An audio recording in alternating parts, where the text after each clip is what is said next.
ይህ መልእክት ከሰማን በኋላ የማንንም ስም እንዳናነሳ ትልቅ መልእክት ከታላቁ ነብይ ሰለላሁ ዐለይሂ ወሰለም አላህ ጀነትንም አስጎበኘኝ ጀሃነምንም ጎበኘው የጀነትን ጸጋ አሳየኝ ጀሃነም ውስጥ ደግሞ የተለያዩ የሚቀጡ አካሎችን አየዋቸው ከነዚህ መካከል አንዱ ሰዎችን አየው እነዚህ ሰዎች በጥፍራቸው ነሐስ አድርገው ፊቶቻቸውን ይቧጭራሉ መቧጨር ብቻም ሳይሆን ከፊታቸው ላይ ያለውን ስጋ ያነሳሉ ኤም ሳይበቃቸው በደረታቸው ላይ ያለውን ስጋ ሲያነሱ አየሁ በጣም ደነገጥኩና ምን እናርገው ነው እነዚህ ሰዎች ብዬ ጅብሪልን ጠየቅኩት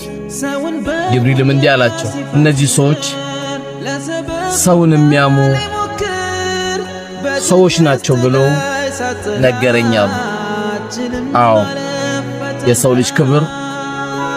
ምን ያህል ከባድ እንደሆነ የሚነግረን ሐዲስ ነው ስንት ሰው አማን የስንት ሰው ክብር አወረደ ከመውረድም የሰው ክብርም ከማውረድም አላህ ይጠብቀ